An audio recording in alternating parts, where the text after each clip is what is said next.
Okay, everyone, it's past. We're about to start this workshop. One speaker is missing. There he is. Hi, Marcus. Very good. Very good.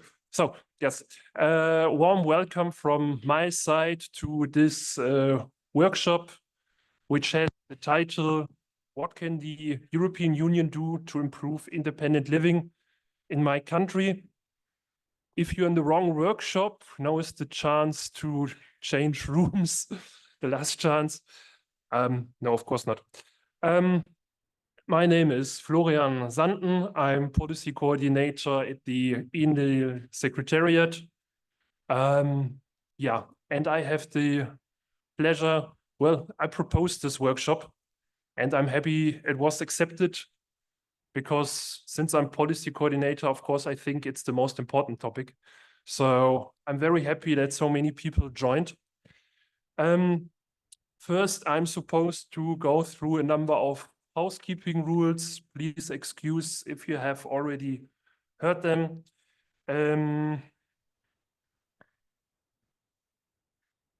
Yeah, I think you know by now where all the facilities are. If not, please ask a member of our team.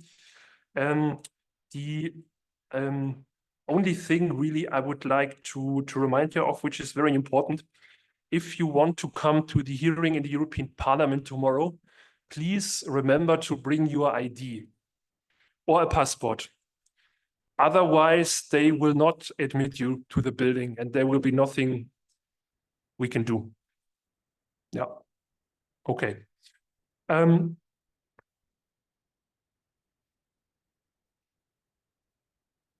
Here on my slide, there are a few. Yeah. Also a few accessibility things I'm supposed to go through. When you speak, say your name and the organization you're with. It's also okay if you don't belong to an organization. Use plain language as possible. Try to avoid using acronyms.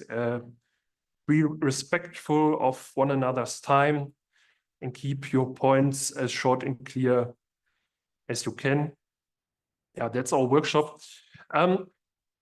So the objectives on these workshop is to learn more on what the European Union does on independent living, which laws it is working on, how it moves funding, but also how it shares expertise.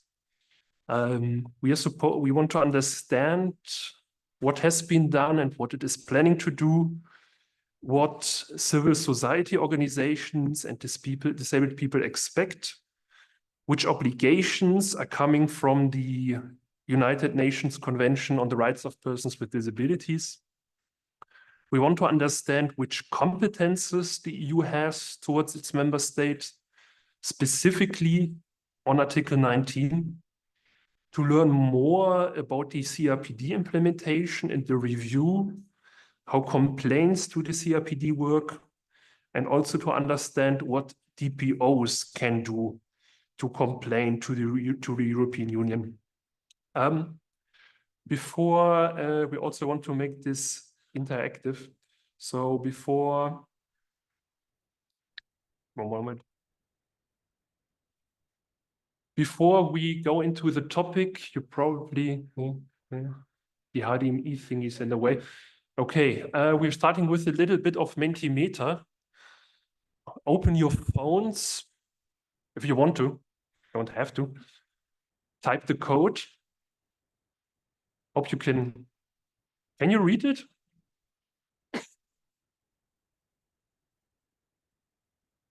And tell us how you're feeling today, just to warm up.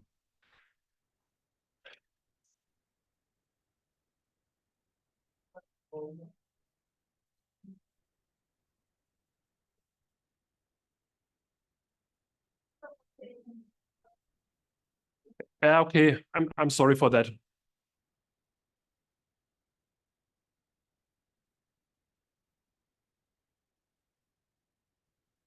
Can somebody help maybe? Type. for the person? No?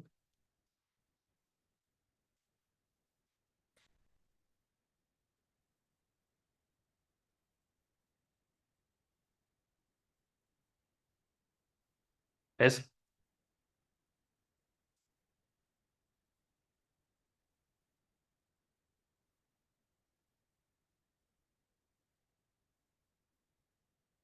Yeah, that's a good idea.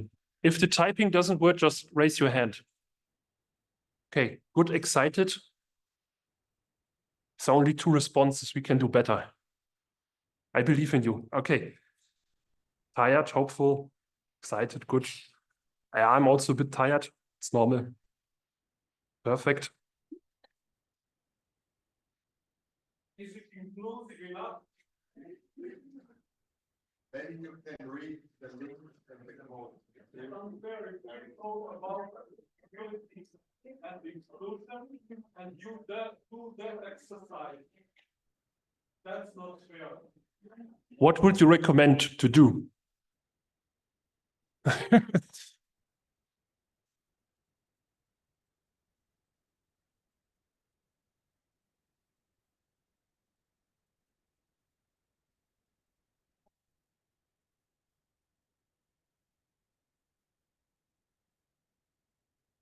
Okay.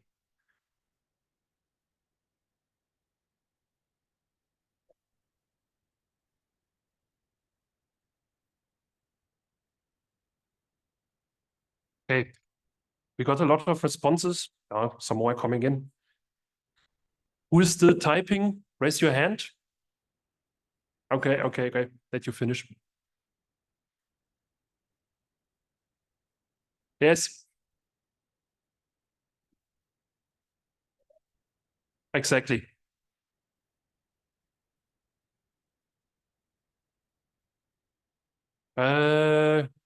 Yes, I'm always open to recommendations to improve accessibility. I would need your help. Okay. Yes.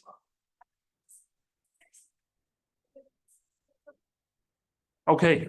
It says on the screen, so empowered, ready, sexy, willing to learn, excited, happy, annoyed, glad, hopeful, brave, bored, good, inspired, rested, interested, intrigued, perfect. Okay. Sorry if you're still typing, ecstatic. It's very good. I'm going to move on now. Hey, this is.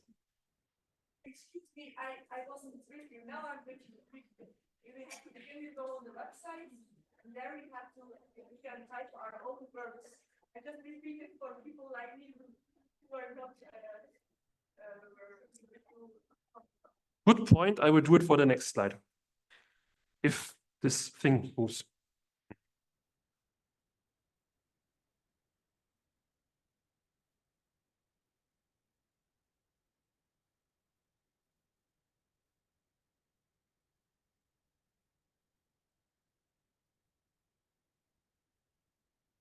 Okay, where are you from? To join, you need to type into your browser menti.com.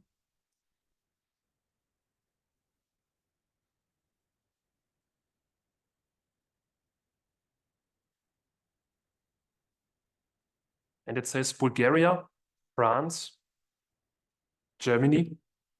So you type in your browser menti.com and you type the code 34115398.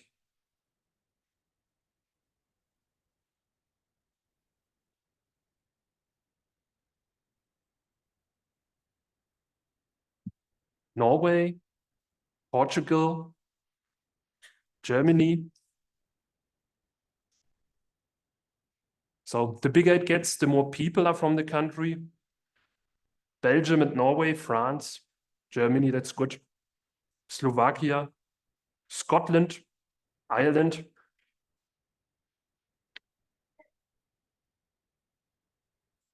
University College Dublin. I didn't know this is a country. Saints. So you're from heaven, also good. Sweden.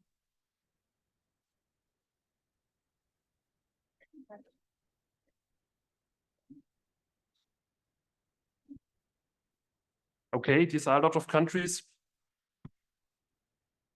That's good.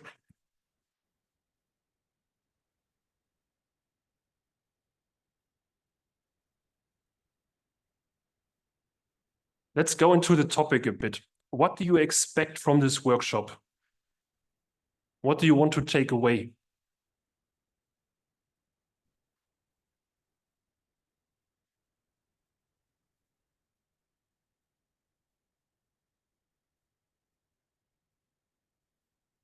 Knowledge?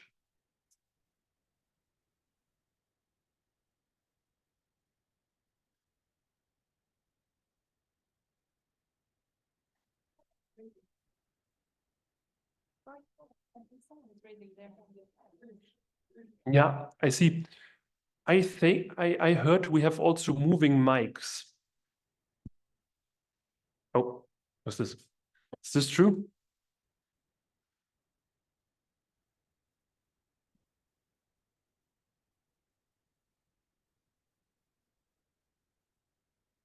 The moving mics are coming.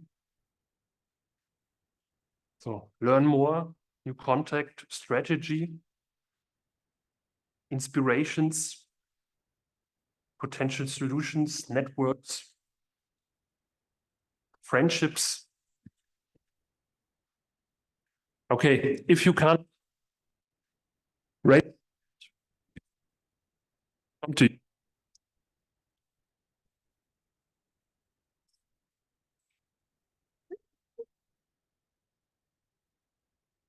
Knowing what the EU can do, that's good.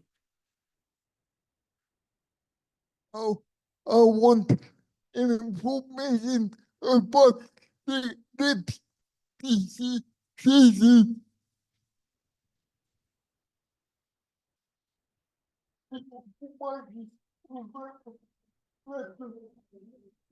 Wants information about law.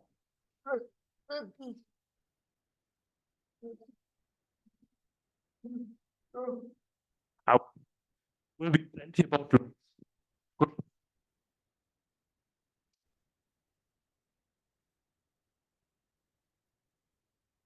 Okay. Yeah. What?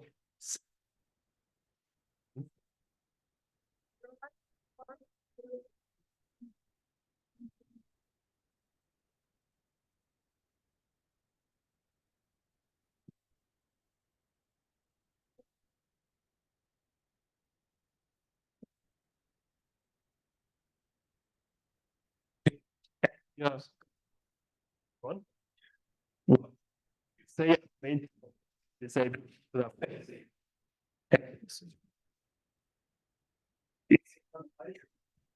raise your hand.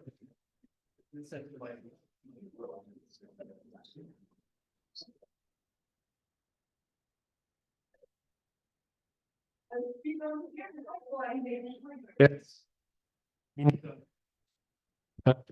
Maybe like be on at the same time. Say something like that.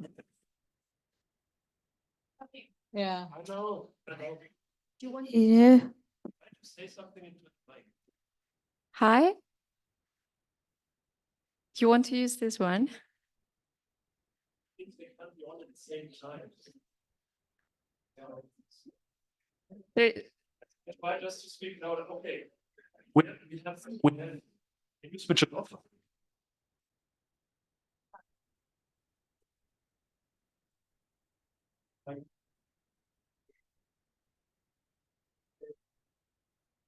So it's not working well. So what are the main problems? Access to buildings, ableism, personal country, equality. We are not taken seriously by government and decision makers.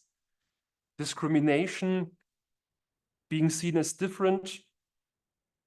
Unities, inaccessibility, exclusion, equality, or I suppose the lack of understanding and funds, not enough budget for independent living, public transport, institutionalization, politicians do not understand us, discrimination, not being able to participate in politics, being left behind, exclusion, discrimination, equal access. There are not enough spaces for us to get assistance we need within new countries. Okay. And last but not least, what do you expect the European Union to do about that? What are your expectations? If you can't type, please raise your hand and we will send the mic.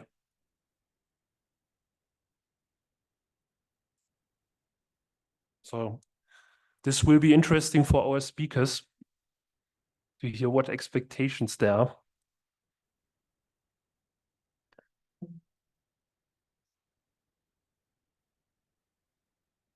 Work for implementation of the CRPD.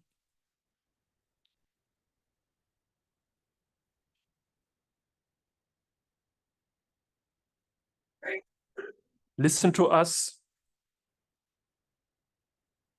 Meaningful participation in all matters. Pressure the national government to enforce equality laws. That's an interesting one. We'll see if we can do that. Put the EU-wide legislation on disability. Make public spaces accessible. Support with changing systems. The EU is too corrupt and right-wing to do anything meaningful. That's not so good feedback. It's not so good. See, people with disabilities should have more participation in politics and influence and legislative process. Better than what they think is their best. Structural funds for the right things. Stop financing institutions. Make pressure on the government. Force Ireland to ratify the optional protocol within the CRPD. Okay. Okay. These are some interesting expectations. Will be now interesting. I will now hand over to the speakers. Yeah, to see what they think about the problems and what you can do. So we have three distinguished speakers here on the panel. We have who is head of the disability unit in the General for Employment and Social Affairs of the European Commission.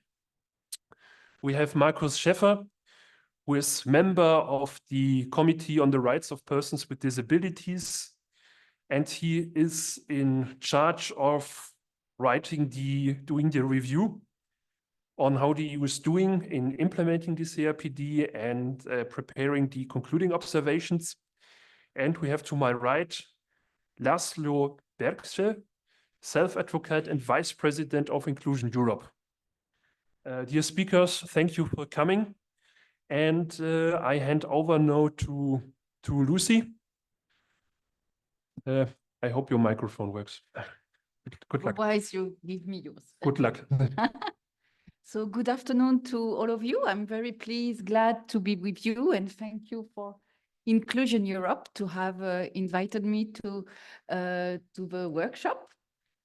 So I've noted down the expectations for this workshop, the things I need to discuss with you. Maybe as an introduction, I'd like to say that the EU has ratified the Convention on the Rights of Persons with Disabilities and tries to implement this convention within the competences of the EU and using all the tools at its disposal and in all possible areas. And in 2021, the Commission adopted a strategy on the rights of persons with disabilities, explaining what we will do in the coming mandate, or actually in the 10 years to come. And now we are approaching the midterm review of this strategy. And we are in a transition at the Commission because we will soon welcome new commissioners. So it's time for us to reflect on what we have done over the last couple of years since the adoption of the strategy. And I think we've tried to be active, to be in all areas that are that are crucial for independent living. The first one, and it was mentioned in the list of expectation, is accessibility. It's a precondition, you know it very well, to enjoy rights on equal basis with others. And in this area, we have a number of rules at European level: the Web Accessibility Directive, the European Accessibility Act that has been adopted a couple of years ago. And for the Accessibility Act, it is now transposed in national legislation. And the Commission is checking that the member states have transposed the Accessibility Act completely and correctly.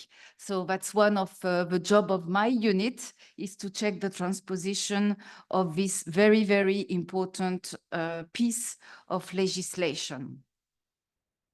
What we do as well in the area of accessibility is to be sure that the laws are understood, is try to create a community of practices among professionals, for instance, architects, web developers, about accessibility requirements. And we have launched what we called Accessible EU, which is a resource center trying to promote and to explain accessibility requirements across Europe. So Accessible EU, since its launch in 2022, has organized hundreds of events across Europe to promote accessibility rules in the various community of practice and professional that need to implement accessibility rules. So we try to both check formally that the rules are applied, but we'll also try to promote the implementation of the rules.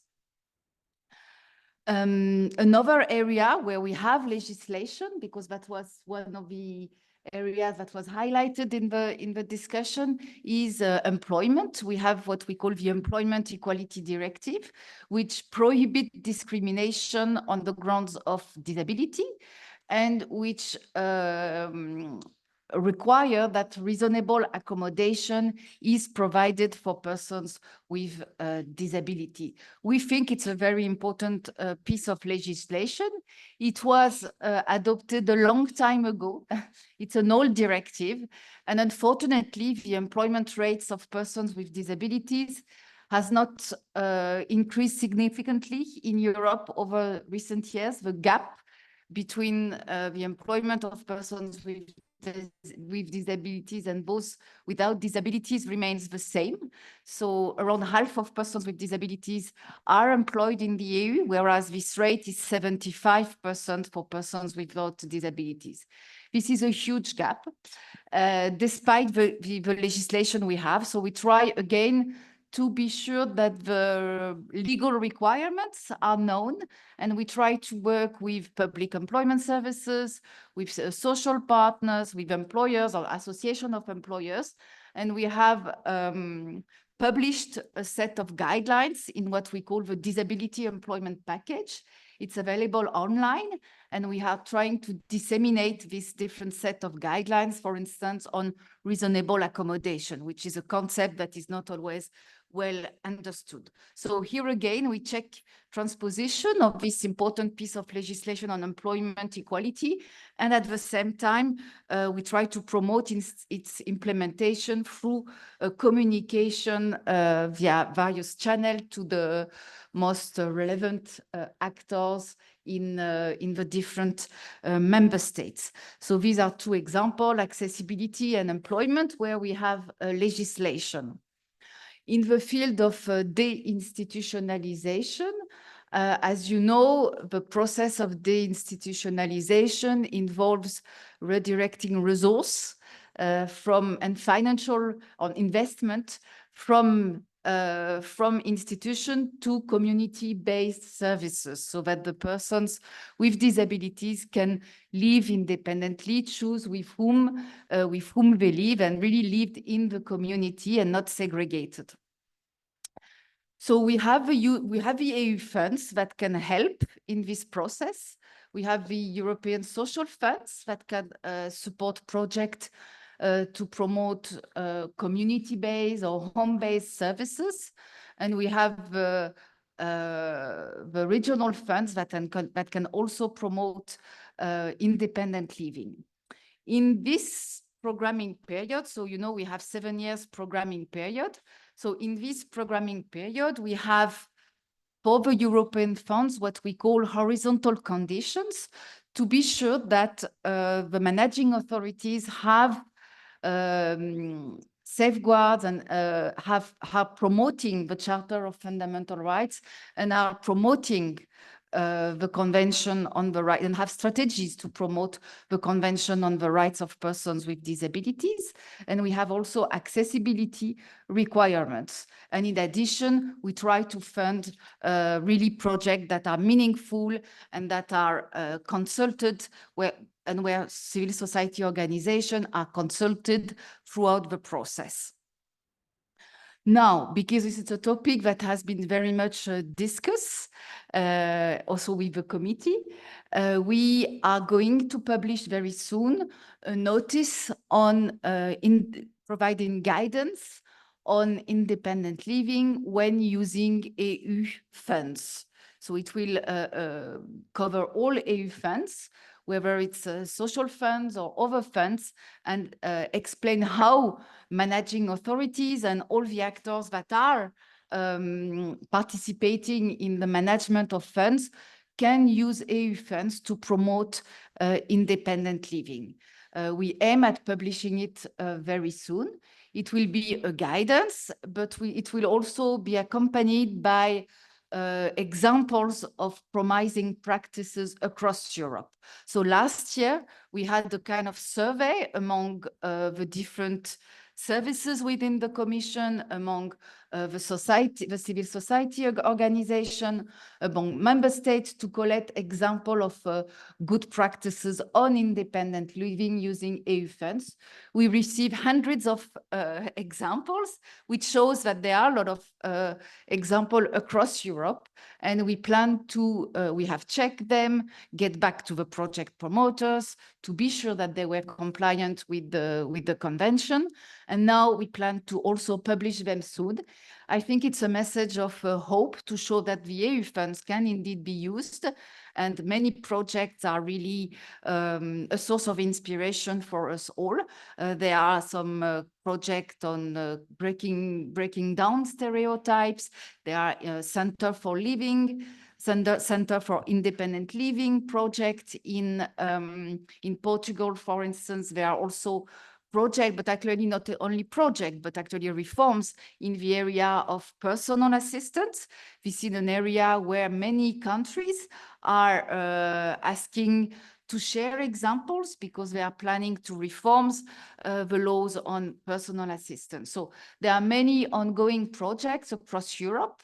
There is also a lot of appetite from member states to better work together at European level with us, with the European Commission, and with the civil society organization.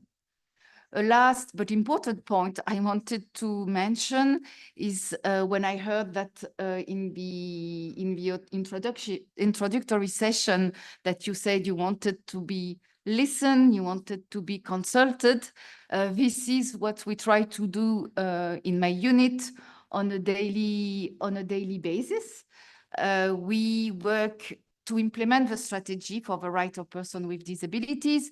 We work with civil society organization. We have created what we call the disability platform with national focal points at national level, but also all civil society organizations that are related to disability at European level, so including ENIL, the who organize this session do contribute via the disability platform to all the initiative we are implementing in our unit, but also there are obligation at European level, but there is always a public consultation when there is new major initiative, and civil society organization representing persons with disabilities are always contributing when relevant. So we try in a way in the European Commission to lead by example, by ensuring that we involve persons with disabilities in the decision process, by also trying to mainstream disability throughout the decision process, by being accessible ourselves.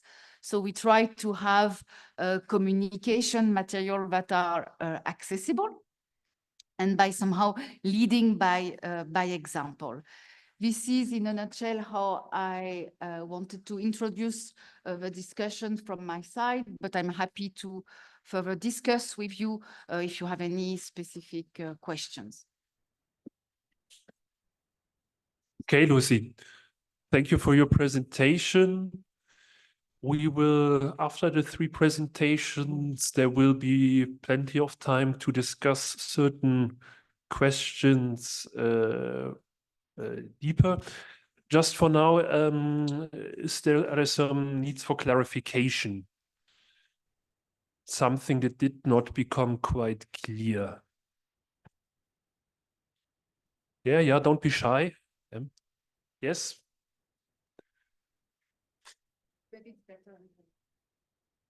Okay, wait, did you do? Okay.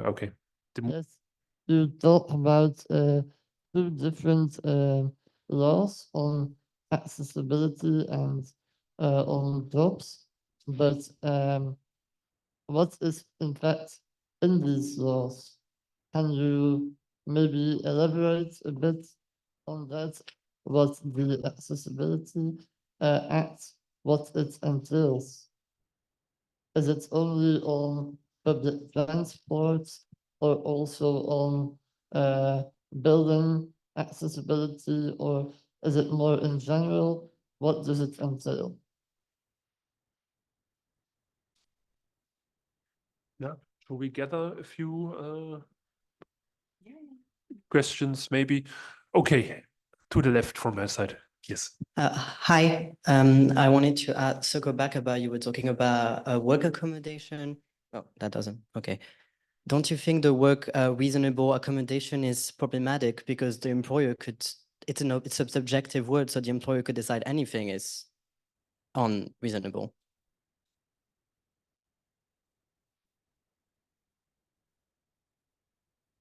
That's a very good question.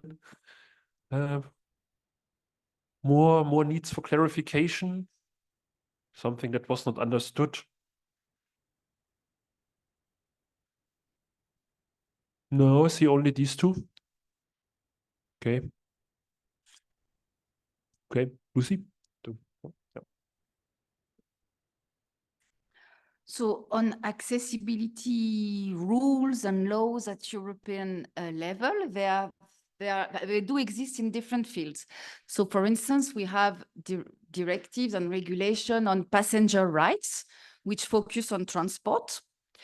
We have legislation on the Web Accessibility Directive, focusing on web of public authorities, website of public authorities. We have the European Accessibility Act, which focused on different services across Europe, but mostly digital services. For instance, e-books, for instance, banking services, and in some other areas that are actually crucial for persons with disabilities, like building that was mentioned.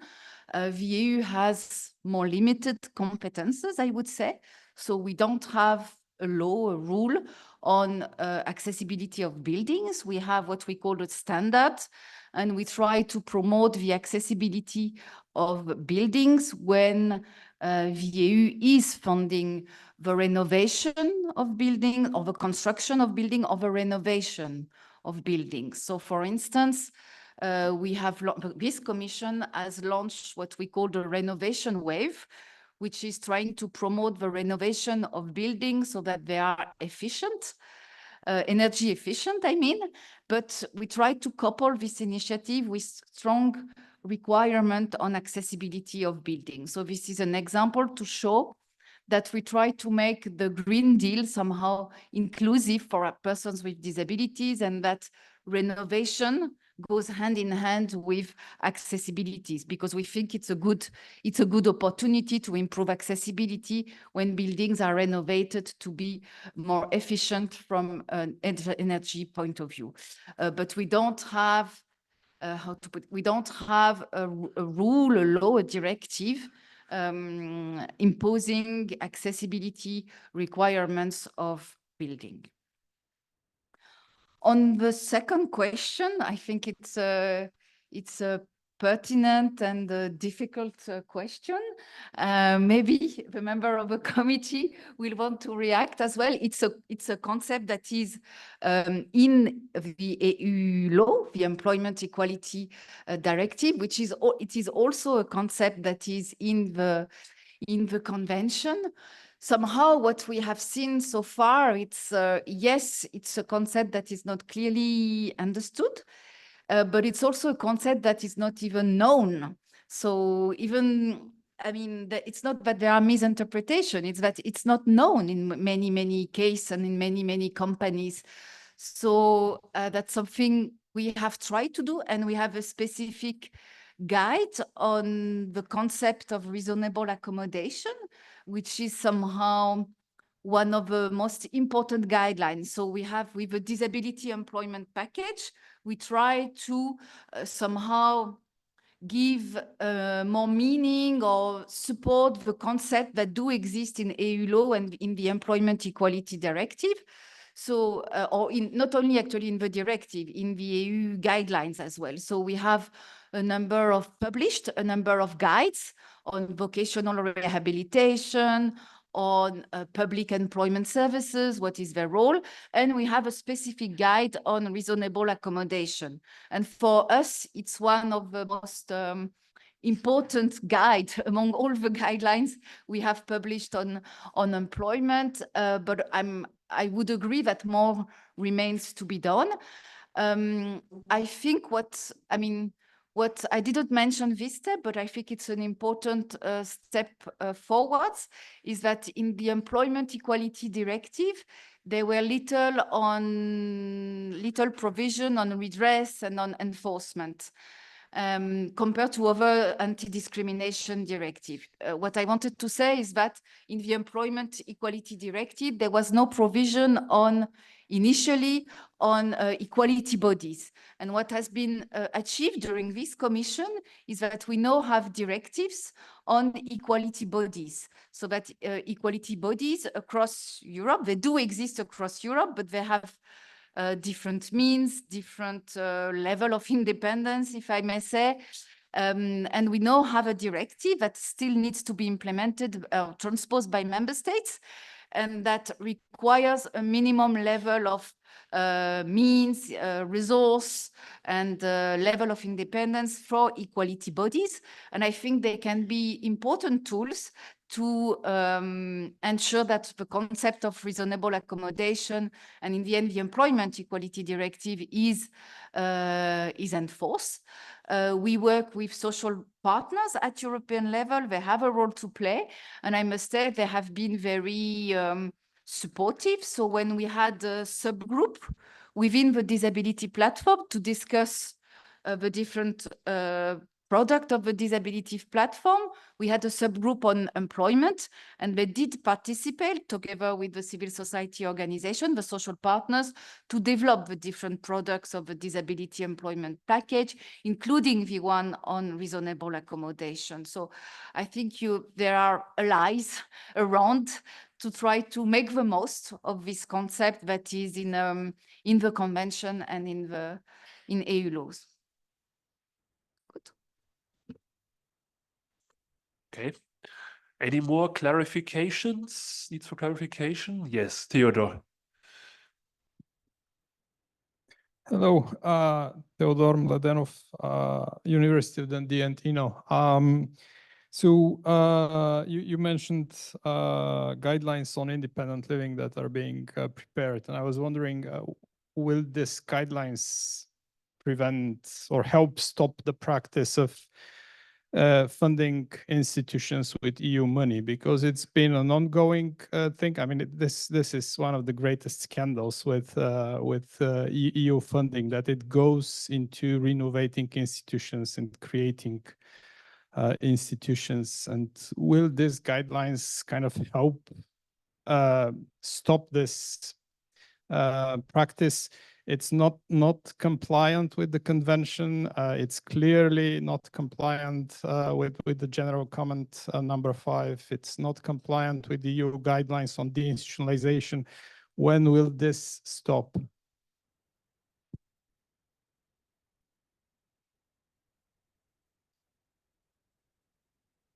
Excellent question, Theodore. Yeah. I hand this over. Yeah.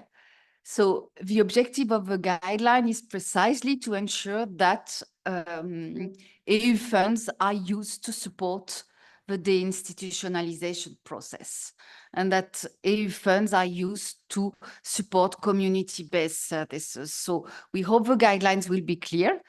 It's really a reply to the concern that you expressed, to the comments that we receive from various experts, from the Ombudsman. So it's really trying to participate in this debate and ensure that we don't have any more scandal. Okay, we will have plenty of time later also to debate questions in more detail. For now, I hand over to Markus Scheffer from the CRPD committee. He will tell us more about the obligations coming for the CPD. What does the EU have to do? Thank you, Florian. Good afternoon, everybody. I'm very much appreciate being here. Thanks for inviting me.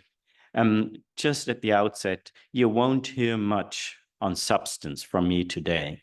I'm the coordinator of the task force of the review of the European Union, which will be taking place next March, together with 2 of my colleagues at the committee. And I do not want to create the appearance of partiality or bias on my side. So it would be the very wrong time to issue substantive assessments of what the EU has or has not been doing this far. Just to clarify my role here. Now, I was asked to say a few words on the process of this review, and in particular on how persons with disabilities and their organizations can participate in it. At the beginning, I want to stress that this is a very unusual review for everybody involved. It is unusual for our committee in that we only have states as parties, except for the European Union, which is not a state. And that makes a big difference. You mentioned at the outset that you have limited competencies, something we will have to deal with too. We will have to figure out where does the EU have competencies and therefore is under an obligation to implement the CRPD. Where do they not have competencies and we cannot require them to implement the CRPD? And where they have informal mechanisms to nudge member states to do things. For example, you mentioned the structural funds, social fund being used for purposes of maintaining and even building of institutions. To what degree can we hold the EU accountable under the CRPD in that respect? So these are difficult questions for us, and that is one aspect. It is unusual for the EU because our convention is the only human rights treaty that the EU has ratified. So if you have member states coming up for the review in Geneva, they usually have 7, 8 other treaties that they ratified, and they're used to doing these reviews. They go to the Committee on the Rights of the Child. They go to the Committee on the Against Discrimination of Women. They go to the Committee Against Torture and so on. The EU doesn't do that. So the only experience they have is the review that took place nearly 10 years ago. And so for them, it's unusual. And for organizations of persons with disabilities, it's very unusual as well. Why? Because everybody except my Swiss colleagues here live in a member state of the EU. And that's your reality of everyday living. And you address your requests and your requirements to your government.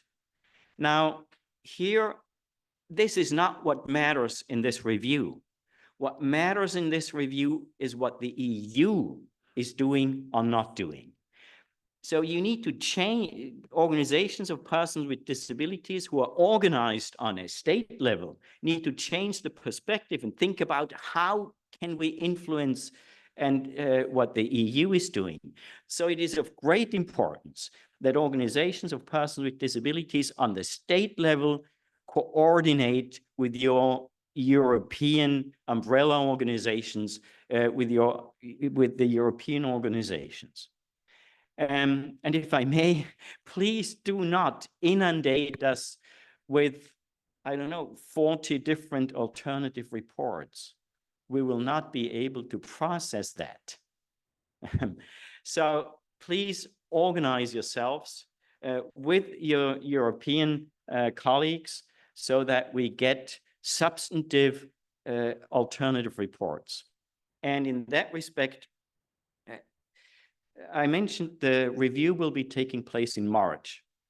It would be great if we had the alternative reports in by mid-January. Mid-January, why? What are we going to do? Starting mid-January, I and my 2 colleagues will start reading all the materials that's there. And that can amount to quite a large reading assignment. And if we get them at the last minute, the impact of that material will decrease the closer you get to the session.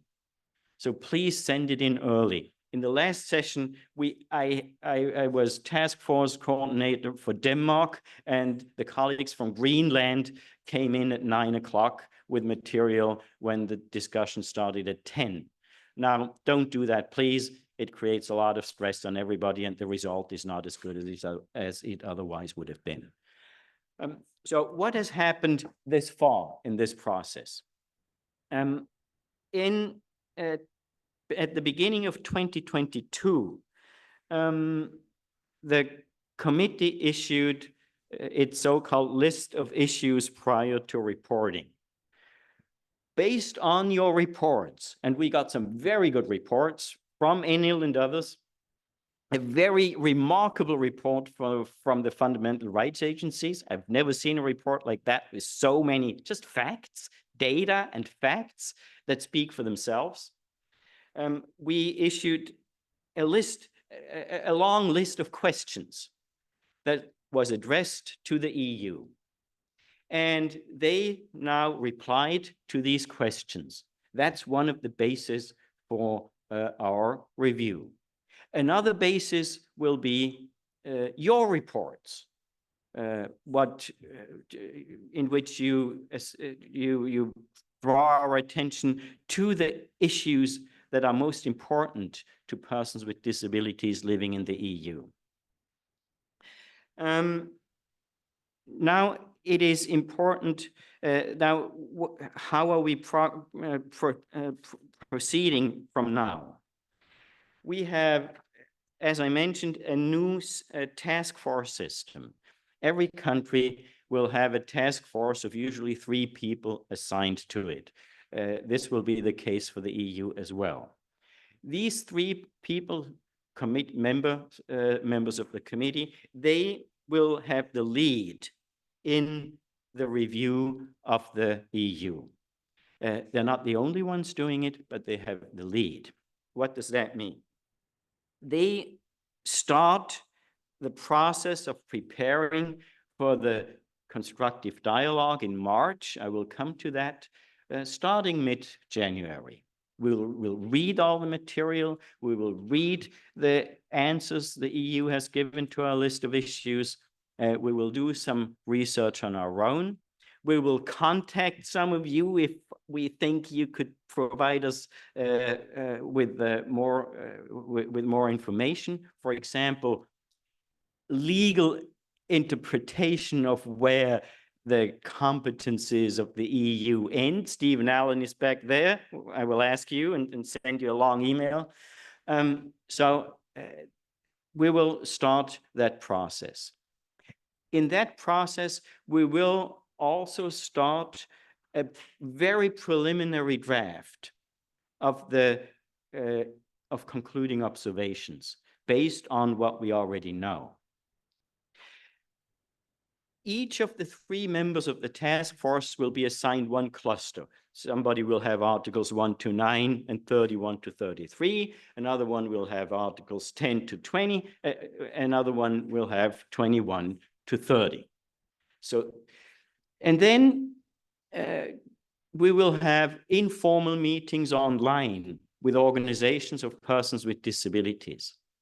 This will take place sometime in February. So please organize yourselves so that we can have online meetings with organizations that can provide input to the review. We do it online. It goes through Geneva, and the Secretariat in Geneva will then organize that. To get the most information out of you, a bit like the lemon for us that we need to squeeze to get as much information out as we can. Then at the beginning of March, the session will start. And during the session, we will have first in-person informal meetings in Geneva with organizations of persons with disabilities, and we will have formal meetings with organizations of persons with disabilities. The formal meetings usually last an hour and a half, which is not much, I can tell you. This is not much. And again, organize yourselves very well to get as much information across as you can in this hour and a half. It is very unfortunate if you have one member of you who just blabbers on and uses up time. Don't do that. Time is scarce, and we want as much information out of you as we can.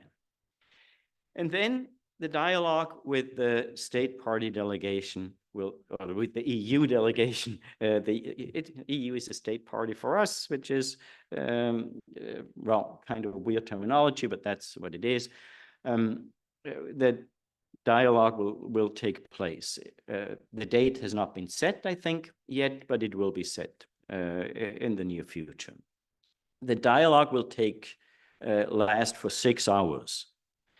And it is structured in the way that in the first hour, the task force member assigned to the first cluster, articles 1 to 9 and 31 to 33, will take the lead in questioning. The other task force members might chime in if they think, well, here I have a follow-up question. And the structure of the dialogue is not as it used to be. It used to be, we would ask all the questions, and then the state party would answer some of them, those that they liked.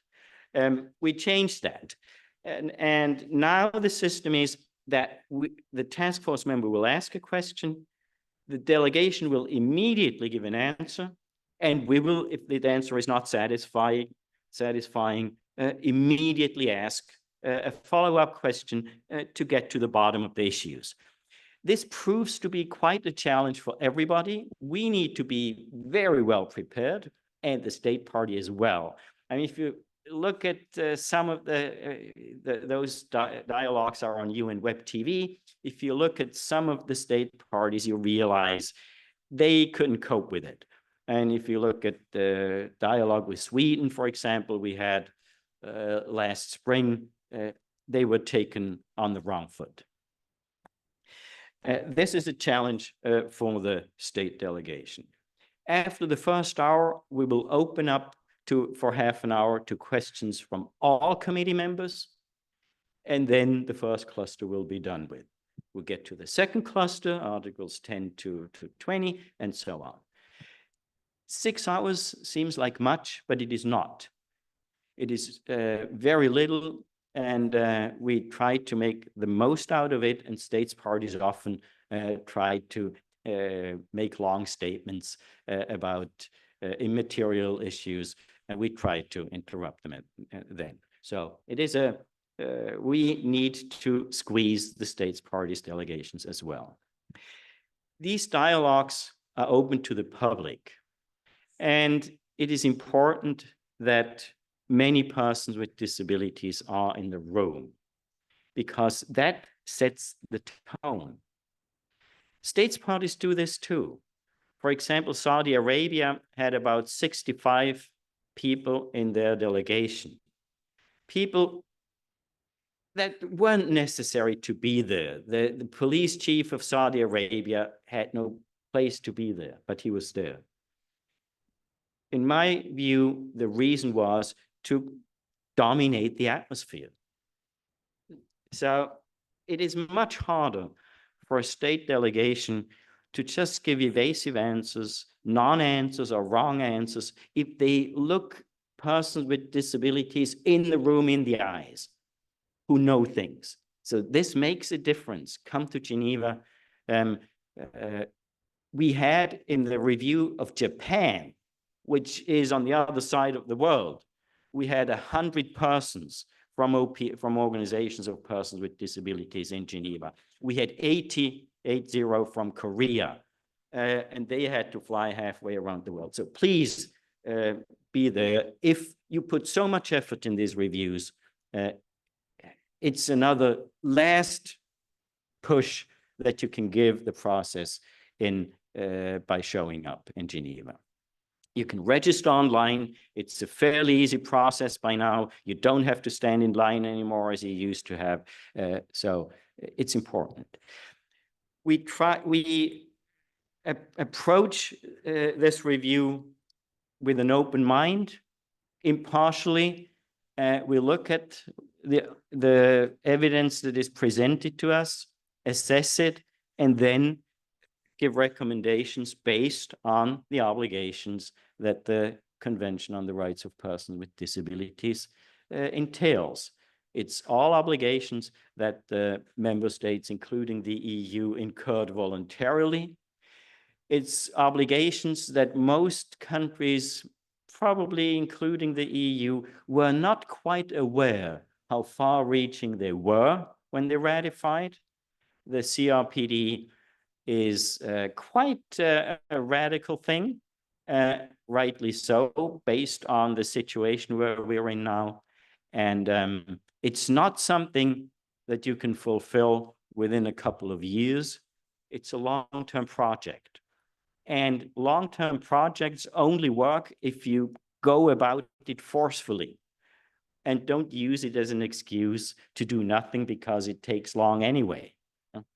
So it's something that everybody struggles with. Every country struggles with. The EU, we saw it in the last review, struggled too at that time. So this is basically what the process is going to be like. Is that about what I was supposed to be saying? Are there other things I should address as well? Or maybe it's up to you if you would like to know other things. Yes. Are there more things you think are important connected to this? I think I laid out the basics of the process. This is where we are now. It's important that in your reports, you succinctly, with the necessary evidence, point us to those issues that are most pressing to you. That's important. I remember I was rapporteur for Mexico. I got a report of 350 pages. That we cannot process that. It needs to be, we need to be able to process it within a month. 3 people within a month. That's what we can do, plus people from the Secretariat. Thank you for that. Maybe the list of issues when it came out, it's quite a long time ago. Could you, or do you know from the top of your head what some of the issues were? Some of the questions? I have it. Funding was in it? Yes, so the list of issues that we issued in 2022 started out, it asked questions to the EU. The first question was to inform the committee on what the EU, to what degree the EU has taken measures to promote an understanding of freedom of choice of persons with disabilities concerning their living arrangements. Why did we ask that? Because we often see that the concept of Article 19, independent living, is poorly understood. What's an institution? People think, well, that's big buildings made out of bricks, and that's not the concept of the convention. It's the impact living arrangements have on the possibility of persons with disabilities to decide on their own how they live, with whom they live, when they have breakfast, whether to listen to music, who is going to be support personnel, and so on. These are the issues. This misunderstanding often transforms into small group homes that countries then think those are not institutions. They may very well be institutions if they're run in a way that doesn't provide the freedom of the persons living there to lead their own lives in the manner in which they want to lead it. Another question was, what's been done with respect to the EU funds in states parties being used for purposes of renovating or even building institutions? What's been done about creating support programs for persons with disabilities with the aim of persons with disabilities being able to transition from an institution to independent living? That's been a question. We will probably then have to ask more questions in the dialogue on transitory funding. How is that going to work? And what are the ties, the strings attached to that? Then we asked a very specific question on the European Commission's legal opinion of 2018 on investments. We had this opinion. I assume that we will not get an answer on that because it's not a public opinion. We asked how persons with disabilities and their organizations are involved in these processes, devising a deinstitutionalization strategy. Article 4.3 of the Convention puts a legally binding obligation on member states, including the EU, to closely consult with and actively involve persons with disabilities through their representative organizations. So this is not just something that one does because one thinks it's nice. It's an obligation. One has to do it. Many member states don't know that. And if they know it, they don't do it. And if they do it on an ad hoc basis. So we asked the EU, how about involvement of persons with disabilities? And then we also asked on what procedures there are available if EU funds are used for the purposes of maintaining or building institutions. Are there any administrative or judicial procedures available against such use of funds? Because that would be a possibility to get the convention to bear on those issues. So those were some of the questions we asked. The list of issues is public. You can find it. If you Google CRPD committee, usually the first thing, the first entry you get is the website of our committee. You scroll down a bit, and there you have a search form where you can put in what kind of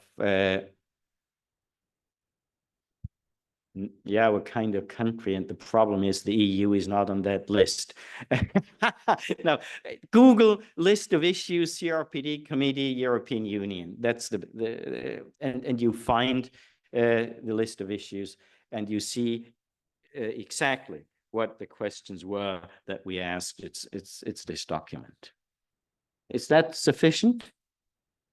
That was very interesting indeed. Was everything clear, or is there some need for clarification?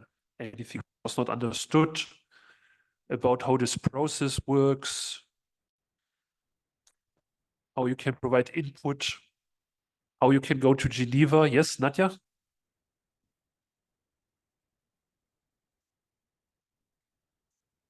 Thank you very much for explaining. Sure. But I just have a question. I still remember the review last time, and the CRPD committee member, Damlen, may he rest in peace. Before he started his question, he said to the commission, I don't want to hear it's out of our competence, and I don't want to hear that we don't have any financial impact. So I was really wondering how we can deal with that limited, let's say, competence area, and he really insisted why the European Commission cannot take leadership. Now, especially now that all the member states has ratified the convention since 2018, and the Commission itself. So how you deal with those competencies in order that the review can go smoothly and have impact and can guarantee implementation of the convention to all the member states and the European region. Thank you. The limiting factor will not be the Commission's competencies, but the EU's competencies. So it's certainly no excuse to have positions of other EU bodies whose agreement would be necessary as well. And it's not an excuse, and we've heard that in several areas, that member states do not agree on some legislation, EU legislation. That is the province of the EU to resolve, just as it is the province of a member state to get parliament on board if you need a parliamentary law or a similar enactment. We cannot, however, pretend that the EU has full competences in all areas of life.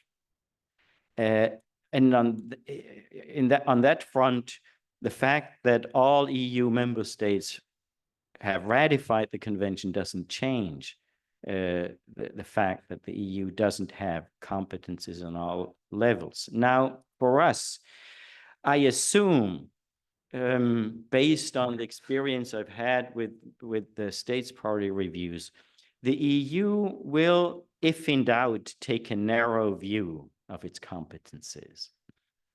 And it is, and I mentioned it at the beginning, it is important for us that we get from organizations of persons with disabilities who have expertise in EU law, and there are such organizations, that we get their legal views on these issues as well. I myself have already organized meetings with a colleague of mine at the university who is a professor for European law, and we'll go through the main areas to get a better understanding of that. But we cannot just pretend it doesn't happen. It is difficult, and that's why the EU review is an unusual review for our committee. But I'm confident we will be able to deal with it and to detect those areas where you could take a different view on the legal level if you wanted to. Thank you for that, Markus. Is this me? Yeah. Okay. Yeah. Hi. My name is Bram O'Dea. I'm from Ireland, and I'm representing a European Network on Independent Living. So when I did an internship with ENO back in 2021, I remember reading through the current disability strategy, which is going to expire next year, 2021-2025, and building on the competencies issue, I remember the EU seemed to be the Commission who published the strategy, seemed to be purposely vague about what their competencies were and weren't. Now it's becoming difficult, as it's already been made clear, for us activists to actually pin down the Commission and wider EU institutions on this.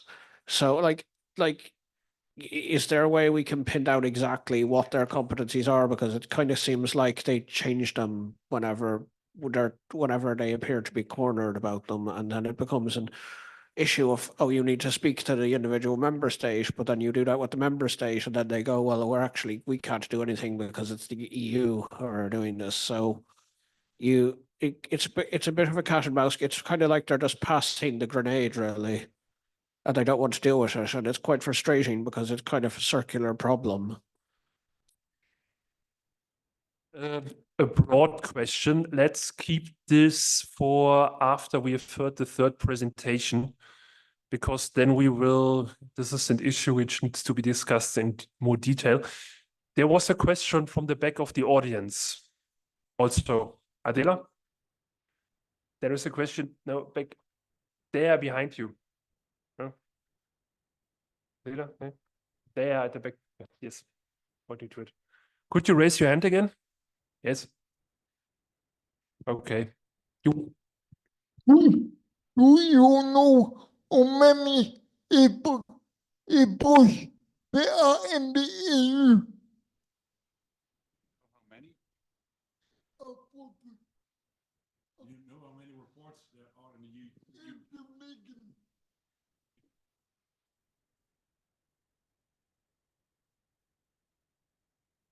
Maybe let's gather the last question, which was at the back. Then we answer the two and then we move on. Could you raise it? Yes. So we got you. Somebody's coming. Thanks. Thank you very much for organizing exercise for me, because I raise a hand many times. Okay, I have a question and suggestion for ask EU and other state parties about Article 42 about international cooperation, because EU as a state party make it to itself obligation to apply standards which are on force in EU for operations they realize in non-EU countries. So for EU and other countries who have an international development program, is really important to ask questions from UNCRPD committee to open opportunity for advocacy of DPOs in their own countries and to make those international development program much more disability friendly and also disabled people or organizations inclusive. Thank you very much.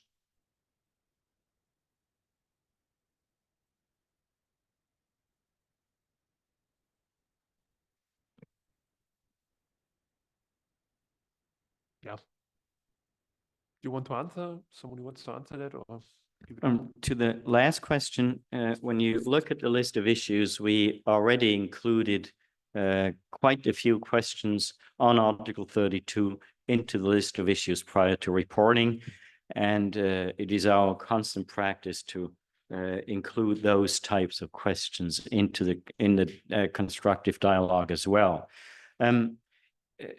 If you want to put a special focus on the kinds of questions that we might ask, I would invite you to write those into your alternative reports, because we very much rely on alternative reports because we do not have the specific knowledge without them on all the member states that come up for review at the UN. So this is certainly an issue that will not be forgotten. Now, I didn't quite get the question before. If you could repeat it. Yes, please. Okay. Oh, there is a potential in the market in the EU. He wants to know how many reports are in the make in the European. Do you know how many reports that are in the make in the European Union?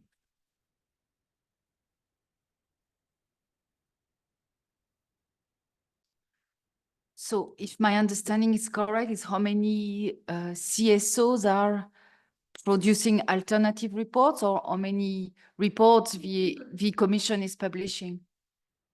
The first one. Okay, that I don't know. I suppose many of the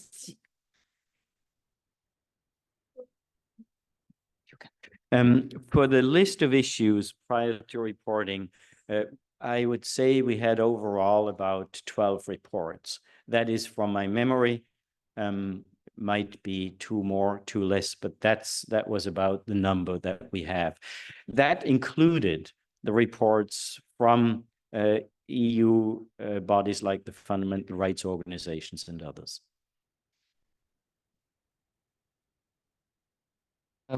I still have a question.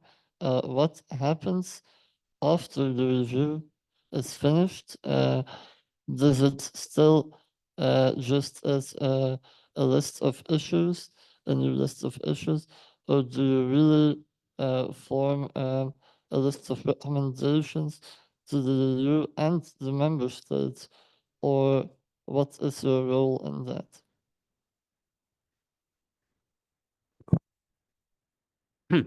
Thank you for this question. At the end of the session, the committee will publish its concluding observations on the review of the European Union. And concluding observations are structured in the following way. For each article, you first have a concern. We write down what we saw, what we were informed with, what organizations of persons with disabilities informed us, what the state party replied. Based on this information, we have a concern that I'm inventing something. For example, with Sweden, concern there was no reasonable accommodation in its general anti-discrimination legislation. And then mirroring the concern is the recommendation. Then we say, based on the concern, we recommend the state party, here the EU, do this and this and this. And this goes through every article, including, of course, Article 19 is always plays an important role. Now, there will not be recommendations vis-à-vis the EU member states because they are not under review. They are reviewed separately. In August, September, we reviewed Belgium, Denmark, and the Netherlands of the EU member states. So we will not issue recommendations to the EU member states, but only to the EU as a legal entity of international law. Okay. Markus, thank you for that. We will go to our third presentation now, and after that we can still discuss some pressing questions and you give statements. No, because he's talking.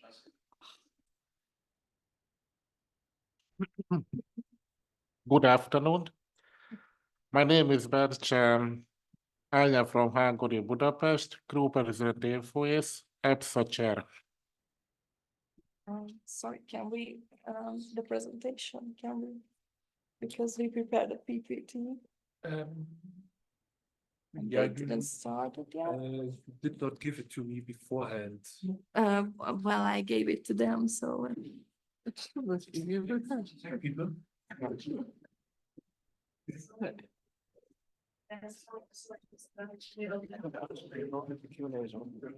Sorry, I want to ask a question. You just missed me.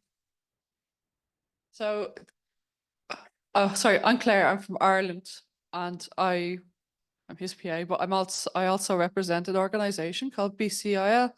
They're also an independent living CIL in Ireland.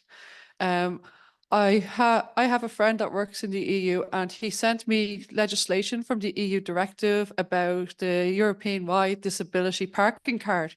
Is that actually going to go through? Because I know it was supposed to be in both digital and physical formats for member states, so that you could travel with your card and go around the EU states, so you wouldn't have to apply for a parking card in each state. So is that actually going to go through, and will it be open to invisible disabilities also? I know Ireland is actually very behind on a lot of disability issues, so I'm hoping the EU can actually do something to actually help us in that way. But it's about the parking card that I'm wondering as well. Directly with the presentation. Yes, it's going to be through. And for people to use it for every recognized label. Can discuss this further also later. So I was told the presentation has been given to the tech support. Is this true? Can you play the presentation from where you are?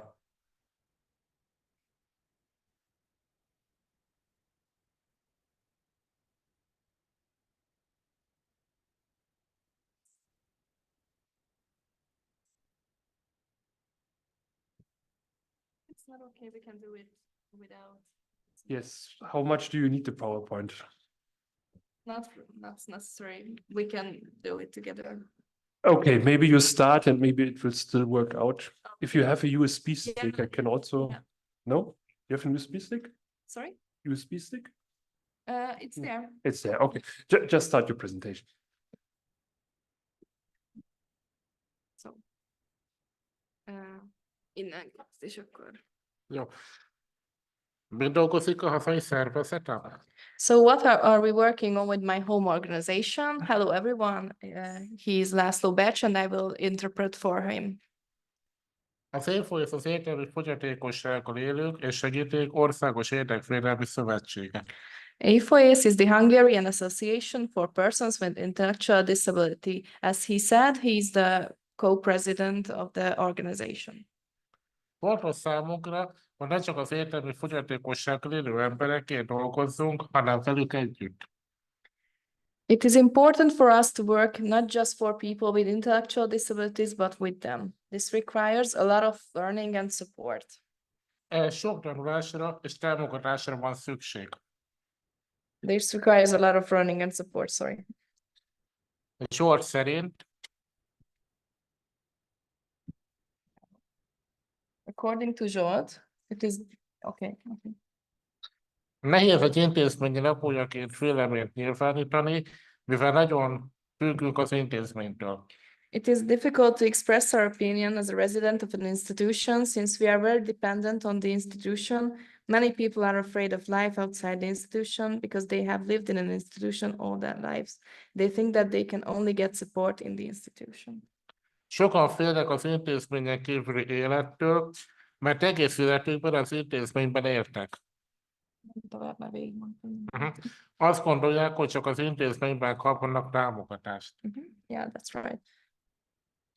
Magyarországon 10 000 értelmi fogyatékosság élő ember él különböző intézményekben. In Hungary, 10,000 people with intellectual disabilities live in various institutions. 2011-ben született meg az első kiváltási stratégia. In 2011, the first deinstitutionalization strategy was created. 2013-15 között 6 intézmény zártak be, 670 személy költözött ki. Between 2014 and 2015, six institutions were closed, 670 people moved out. 2021-ig 900 ember költözött ki. By 2021, another 900 people have moved out.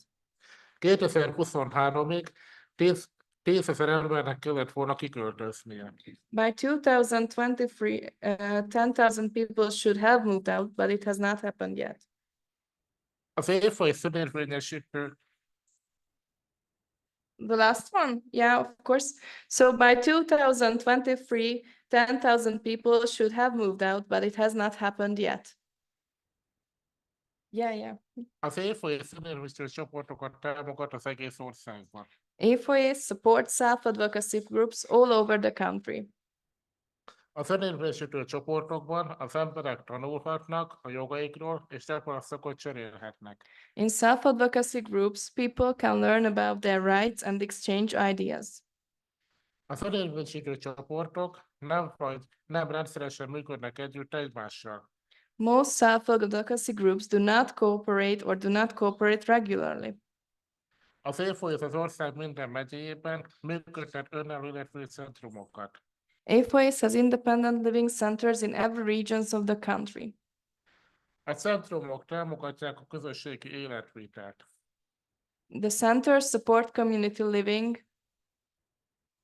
2002-ben tartottuk az első... Sorry?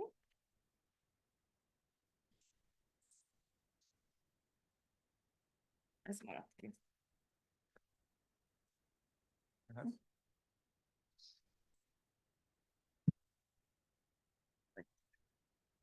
Centrumok közösségi életvitelt.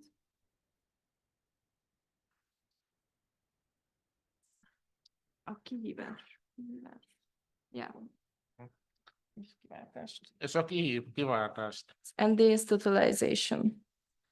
Támogatják az önérvényesítést, mentorálást nyújtanak, workshopokat és képzéseket szerveznek. The centers support self-advocacy, provide mentoring, organize workshops and trainings. Egy szülő elmondta a csoportos beszélgetésen, hogy a lánya önállóan él partnerével. One parent said in the group discussion that her daughter lives independently with her partner. Mindketten 10 évet tagja az önérvényesítő csoportnak. Both have been members of a self-advocacy group for 10 years. Vannak mentoraik, hogy támogatják őket. They have mentors who support them.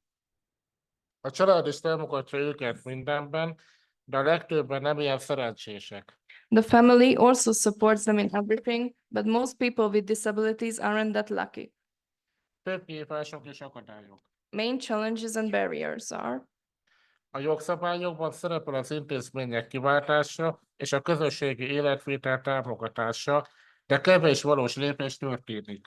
legislation includes replacing institutions and supporting community living, but little real action is being taken. Van támogatott lakhatás, személyi segítés, otthoni segítő szolgáltatás, de jóval kevesebb, mint amekkora igény lenne rá. There is supported housing, personal support, home support service, but far less than there would be a demand for. Az intézményekben nagyon rossz körülmények vannak. Conditions in institutions are very poor. A kiváltás során az intézmények nem zárnak be, csak átalakulnak. During the DI process, the most institutions do not close, only transform. Sokszor az intézmények udvarára építik a lakóotthonokat. Some group homes are built in the courtyard of institutions. Ez nem jelent valós befogadást. This does not mean real community inclusion. Sok kisebb lakóotthon és támogatott lakhatás az intézményekhez hasonlóan működik. Many smaller group homes and supported housing services function similarly to institutions. Az ilyen helyeken is jellemző a szegregáció, a magánszféra hiánya.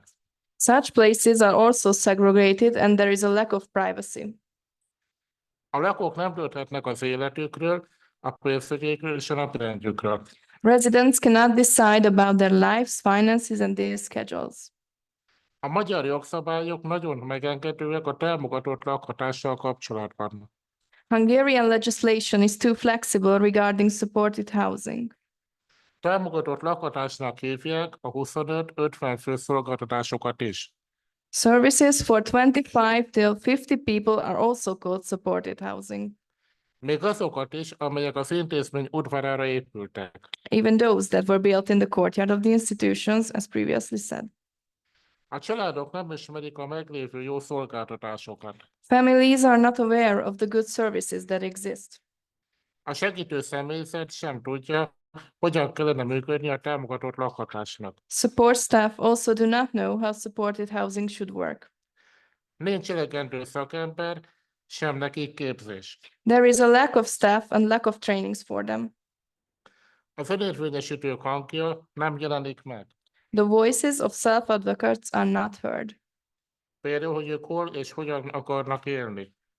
For example, where and how they want to live. A legtöbb lakó nem cselekvőképes. Most residents do not have legal capacity. Lehetséges megoldások. Possible solutions are coming. Új jogszabályt kell alkotni a szociális szolgáltatásokról önérvényesítők bevonásával. We need to adopt new legislation on social services involving self-advocates. Át kell alakítani a gondnoksági rendszert. We need to reform the guardianship system. Erősíteni kell, népszerűsíteni kell a támogatott döntéshozatalt. We need to promote legal capacity and supported decision-making. Itt csak kiegészítésként mondom, hogy Magyarországon 2013-ban vezették be az új polgári törvénykönyvben a támogatott döntéshozatalt, és a mai napig ketten igényelték valahol egy megyében. So Laszlo said that in 2013, where a supported decision-making get into legislation, but there are also counties who are two people making it, or they are using just so two people in a whole county. El kell törölni a választójog korlátozását. The restriction of the right to vote must be abolished. Itt is kiegészítésként mondom, hogy Magyarországon olyan nevetséges kérdéseket kérdez az orvosi bizottság, hogy mit tudom én, úgy adja meg a választójogot, hogyha megmondja a magyar alkotmánynak a 4. kiegészítését. So it is also discrimination if you are facing a guardianship. So you having a guardianship appeal in the court. The experts are making these ridiculous questions about which is the third amendment of the Constitution and things like that. And he said that it's very upsetting for us and it's very discriminating. Vagy mondjuk ilyen példa volt az is, hogy a Szintes készített egy interjút, hogy mennyire értenének a szavazáshoz az értelmiségnek, és azt mondták a résztvevők, a megkérdezettek, hogy ne kapjanak szavazati jogot az értelmi sérültek, mert gyerekszinten vannak, és könnyen befolyásolhatóak. És én erre megkérdeztem, hogy ők nem. So there was a local report and they were searching whether the people with intellectual disability should have the right to vote. And they were asking him if it is not a bother that they are on a childish level. And he was asking if the general voters are on what level. So, to show that it's a really discriminating question. Támogatni kell az önérvényesítést. Another demand is that we should promote self-advocacy, both by legal and financial means. Jogi és pénzügyi eszközökkel is. So, yeah, by legal and financial means. Új kiváltási stratégiára van szükség, megtervezett ütemtervvel és büdzsével. Most dolgozunk a Judy projekten. We need a new strategy with a well-planned timetable and the right budget. Now we are working on a project called Judy Project. 2002-ben tartottuk az első... Sorry.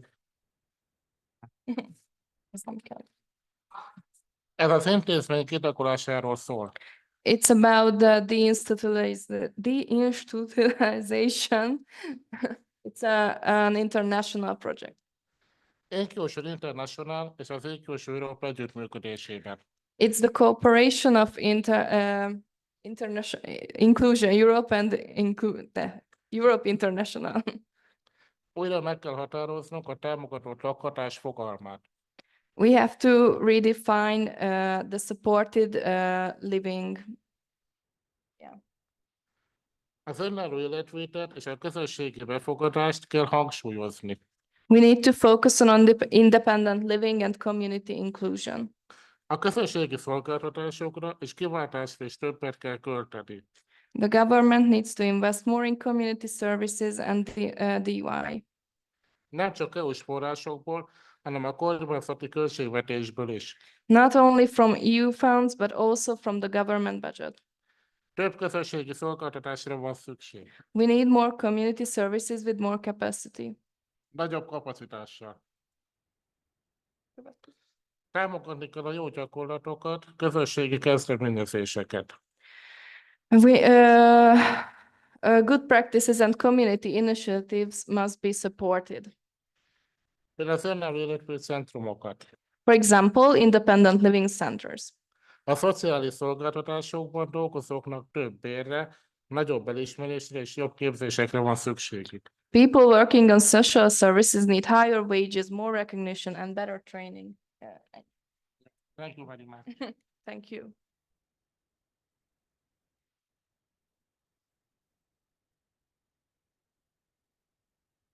Okay, thank you for this last presentation.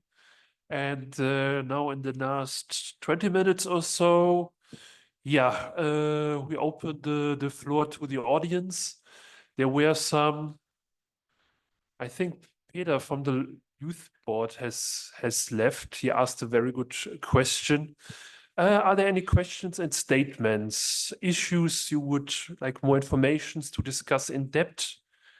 Yeah, the moving mic is on the way.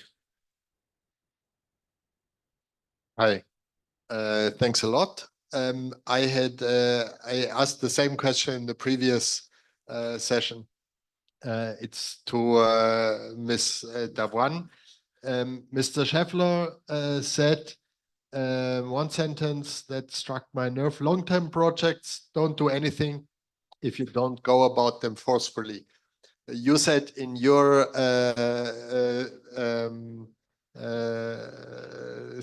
segment that actually the numbers that you're striving towards for employment of people with disabilities are stagnant. And you also said things like leading by example and trying to listen to us. My question to you is, how many of your colleagues have a handicap? And how many, maybe a second question, how many employees does your DG have? And how many of your colleagues do have a disability? We will collect a few and then allow the panel to answer. Just before Adela, there are some people raising their hand over here. If you don't want to say your questions, you can also type it. I will then read it out. You just have to enter into your browser menti.com and type in the code. And yeah, if you don't want to speak for some reason, just type your question. I will read it. Okay, next question. Hi, my name is Maria. I'm working at an OPD in Germany called ISL. And I have a question. I want to move this conversation towards also to the connection between Article 19 and 11. I know on the UN guidelines, these guidelines on deinstitutionalizations, they also like work for your cases of disaster, catastrophes, crisis, and so on. And I know for a fact that in the EU, for example, in Hungary with the EU funds, institutions were funded which were in flooding regions. And now we know there's climate change and there are a lot of crises. So I give you two examples for Germany. First example, we heavily struck by climate change in Germany, for example, flood. And 2 years ago, there was a big flood in the western part of Germany, and 12 persons were dying in institutions of handicapped aid. And in this UN guidelines on deinstitutionalizations, there's written that new institutions should not be rebuilt after they are destroyed or whatever. And in this case, with the 12 persons dying in the institution in a village called Sinzig, this institution is rebuilt actually. So this is the first one. And the second one, I know for fact that after the war started in Ukraine, many persons with disabilities came from one institution in Ukraine directly to our institutions in Germany. And this is also a really big problem. So I want to know, what can we do in the connection between deinstitutionalization and disaster risk management? And also I need to know, when is the general comment for Article 11 coming? Because I know for fact last year in March it was already discussed in Geneva. And since I'm working in a project on Article 11 and how to implement it in Germany, and I'm the only one who's dealing with it so far in Germany for OPDs, I want to know, I need this general comment. I want to know when it's coming. Thank you. Question before we go? Okay. I'm Aneta Genova from Bulgaria, coming with a group from Center for Independent Living, outside of this working for network of independent experts in Bulgaria. So my question is about EU funds. How European Commission will make sure that persons with disabilities can openly express their concerns about the way EU funds are used on national level specifically, and how they can do this on national level and international level before the Commission, how they can challenge legally this, because we know with my colleagues from practice in Bulgaria that it is impossible. We took several cases and it was impossible to challenge the way the European, the national authorities use the EU fund to create new institutions, name them group homes.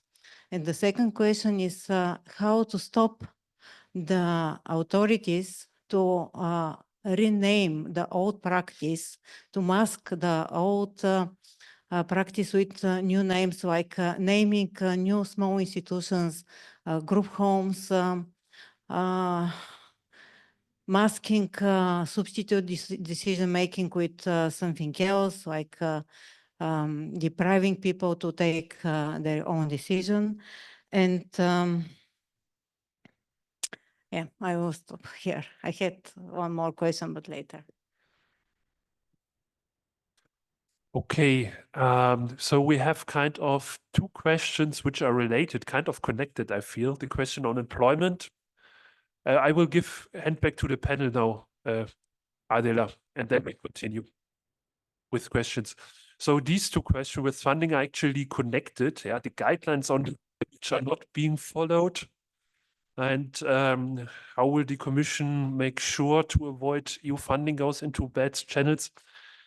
I have to say, I asked myself these questions before. All the documents we are approving here, do they actually have an effect? And the guidance on independent living, which is coming, will this be different? Which legal standing will this have?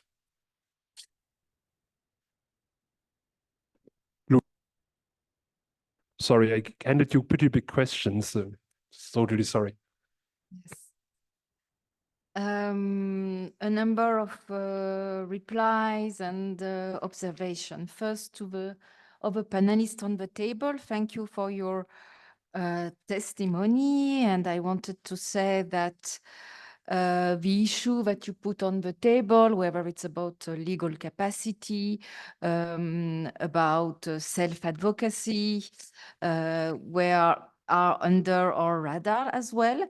And a couple of participants mentioned the risk of small group homes having the feature of institution and actually being masked, so that institutionalization is masked, is hidden. This is sometimes called trans-institutionalization, re-institutionalization, and this is also under our radar.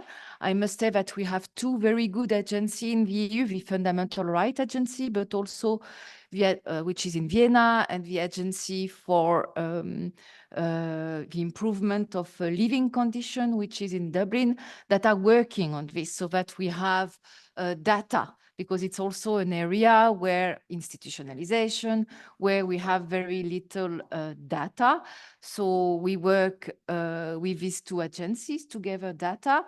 You know that the surveys of Eurostat is a kind of the competent body in terms of statistics. Most of the surveys do not ask questions to persons living in institution, but also with Eurostat, we try to have some of the surveys of Eurostat also covering persons in institutions, so that we gather the data, that we have a better understanding of the situations. Now, for the questions on crisis situation and humanitarian situation, I think, so maybe first, reason for hope is that the commissioner designates for equality, the new commissioner that is not yet in place. It's a Belgian commissioner, actually, would be a Belgian commissioner, and she's responsible for both crisis management and humanitarian action and for equality. So we can hope that there will be more action taken in this area. What I can say is that our unit participates. So our unit is the focal point for the implementation of UN CRPD, and we respond to the commissioner responsible for equality, which is responsible for full implementation of the UN CRPD, but also in cooperation with other commissioner. And at our level, at service level, we work with a different DG, whether it's DG Climate, responsible for climate change, for civil protection, or for international cooperation. So we work closely with them, and these issues are under our radar. When it comes to the question on employees in my unit, so in the commission, there are around 20 persons working on disability, specifically in my unit, and 2 of them have some form of disabilities. Concerning the broader institutions, the commission does not have a regular or automatic counting of persons with disabilities in the commission, because as you can imagine, it's also a delicate topic, but we do have surveys from time to time. And in the last survey, I think I don't remember the exact percentage, but I think it was 4 or 5% of the employees. So it's a kind of self-reported disability, it's a self-reported survey. We try now to have common surveys or common methodologies between the different institutions to report on that, on the fact that the institutions themselves should be diverse, should lead by example, as you said. And actually, one of the flagship initiative of this strategy was a strategy, an action plan from the institution from the commission on how to be diverse and inclusive as an employer. So voila, what I can say for the time being on this particular topic. On the issue of how CSO can challenge somehow the decision taken in terms of funds, EU funds. So the funds are what we call shared management. So some of the funds are that we have are direct management. The Commission is then responsible for the management of the funds. But I think the funds you are speaking about, that the European Social Funds and other funds that are shared management. And usually there are rules so that equality bodies and CSOs do participate in the committees so that there is a monitoring in place that is open and that is inclusive. I see, yes, that the answer is no, seems to be no. So what I can say as well is that there are remedies, I suppose, at national level, but also at European level. You can always contact the European Commission, contact the Ombudsman, contact the Petty Committee. So there are different channels for which complaints can be filled in somehow, and then we will reply as a Commission to that channels. I see that you don't seem to have hope. So we can also, this is also something we can discuss in a bilateral basis if you want. Thank you, Lucie. Do Marcos and Laszlo want to say anything connected to these questions, employment, and what are we doing here? Well, oh, there's another question from the audience. Oh, well, wait, let me first get this one get it out of the way. We need to fit. I get the question of the general comment out of the way, and then we can move on. Okay. Excellent. You asked when is the general comment on Article 11 coming. I'm not going to give you a date today. We are not just twiddling our thumbs in Geneva. We decided quite a while ago to have a general draft a general comment on Article 11. Now, Article 11 is an enormously complex provision. First, it is no other human rights treaty has a similar provision. The one in the Children's Rights Convention has some similarities, but its logic, it's exactly the other way. So what we have to do is delineate the relationships between, for example, disability rights law and international health law, COVID crisis. No? The relationship between disability rights law and international humanitarian law with respect to war, the relationship with the environmental law with respect to climate change, the relationship with emergency management law with respect to floods that may or may not be the result of climate change.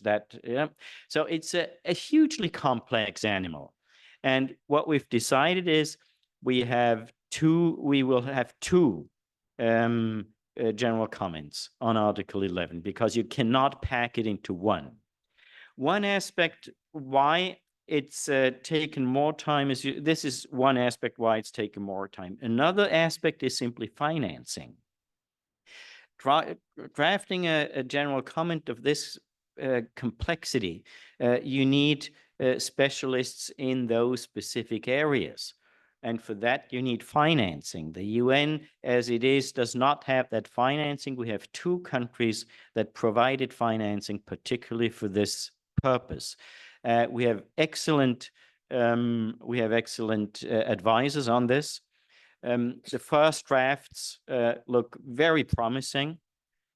They're not ready to be sent out yet, but we're working strenuously on it. The chair of the working group is Rosemary Case, and she's doing the best she can on this matter. So things are moving forward. And I always, from the beginning, cautioned against speeding because we need to get it right. And then it's better to get it right than to get it fast. Thank you. Right. Laszlo, do you wish to comment on the questions? Nekem az a mottom a érvényesítőként, a semmit rólunk nélkülünk elv, és azon dolgozom, hogy azt akarom megértetni az összes döntéshozóval, hogy ne hozzanak döntéseket a mi beleegyezésünk és megkérdezésünk nélkül, mert mi vagyunk a saját életünknek a szakértői. So as a self-advocate, my motto is nothing without us about us. So that's the only thing I want to tell the politicians, that we should be heard, and we should approve also the legislations and have have the opportunity to have a say in them. Because we are the experts of our lives. Thank you. Thank you for that. Okay, I would say we have another round of questions before we have to come to an end. Ruben, could there be an EU grant to employ disabled people? It's a very question. If you want to type more questions here for me to read, you can do this. Are there further questions or statements from the audience? Yes, Adela says there is one. Please. Tüm katılımcılara saygılarımı sunuyorum. Ben Türkiye'den katılıyorum. İsmim Elif Gamze Bozo. Hi to everyone. I'm from Turkey. My name is Elif Gamze Bozo. Benim sorum, Avrupa Birliği'nde engelli siyasetçi neden görünür veya az ve karar alma süreçlerine neden dahil olamıyorlar? My question is, why are there so few disabled politicians in the European Union, and why are they not involved in the decision-making process? Saygılarımla. Thank you.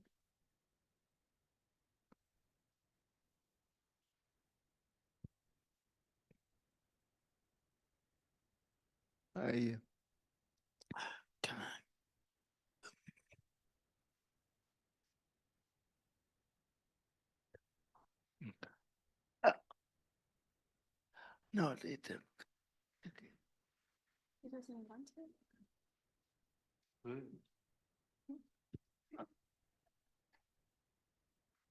Okay, so these are two questions. Anybody else wish to say something? Because we will then have to. Okay, there's one more. 3 is the charm. Great.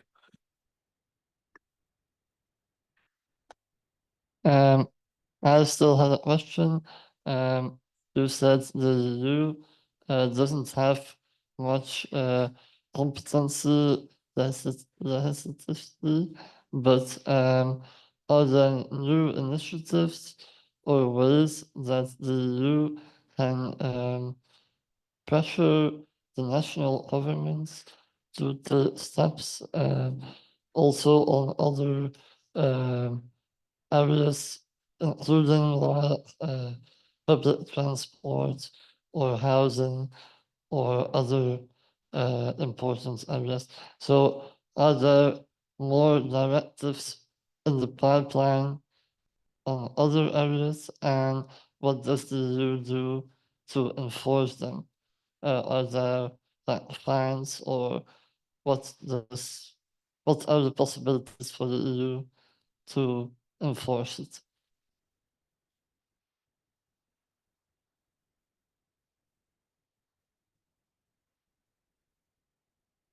Okay. Is that it? I feel like somebody else had raised the arm. No? Okay, not anymore. Then I will give the panel a chance to reply to the various questions, and then it's time for the coffee break. Who wants to go first? Markus, okay.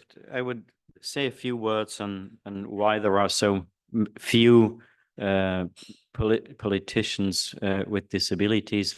And it's a reflection of society and how society marginalizes persons with disabilities, as in most other areas.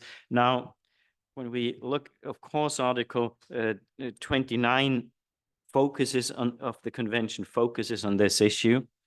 And when you think about who to address to remedy this on the domestic level, the gatekeepers for political office are usually political parties in most countries. And it is political parties that decide on who will be their candidates. And we have many concluding observations where we focus on the role of political parties in the process of increasing the number of persons with disabilities in public office. It is too simple to just say, well, these are private entities and have their own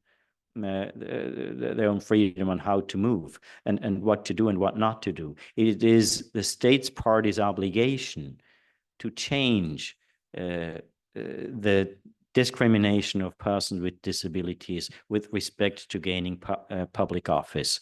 And for example, one lever that you could have is many countries have party financing of political parties by the state, and there you could do something, and there would be many other levers a state would have to get political parties to include persons with disabilities as candidates more often. You cannot mandate who voters are going to vote, but in my perception of my own country, once persons with disabilities stand as candidates, they often have a fairly good chance of getting elected. In my own country, one of the new members of the federal parliament who was put by his political party on number 11 on the list, usually this party only has 7 seats, the guy jumped up to 7 and got elected.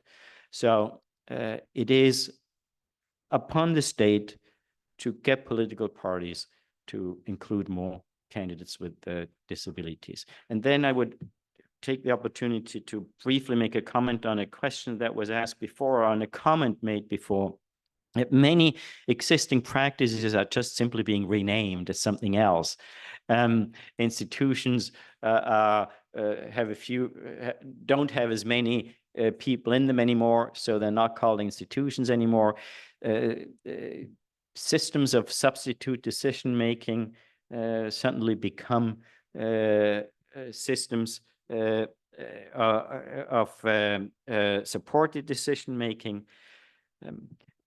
Well, at least as far as our committee is concerned, we look at these things very carefully, particularly substitute and supported decision-making. What we see, however, particularly from European countries, that European countries approach us with the understanding that we don't understand what they're doing. And they're very often meticulously describing to us what their system is, in the hopes that if only we understood what they're doing, we would be in favor of their solutions. Now, we can tell them, no, we understand what you're doing, but it is not enough. This is not what supported decision-making means, what you're telling us. And so it is in many areas a lack of awareness of what deinstitutionalization means. Europe has a very unfortunate history of institutionalization. Not everybody in the world has this. Europe has it. And it has, based on Roman law, substitute decision-making. And with substitute decision-making, it's in the DNA of the lawyers. I'm a lawyer myself. It's in the DNA of the lawyers that And you can't change that. It doesn't work. And with institutions, it's just what we've gotten accustomed to. So it's not just bad will. I'm truly convinced also a large part lack of understanding what it means, of the radicalism of the convention.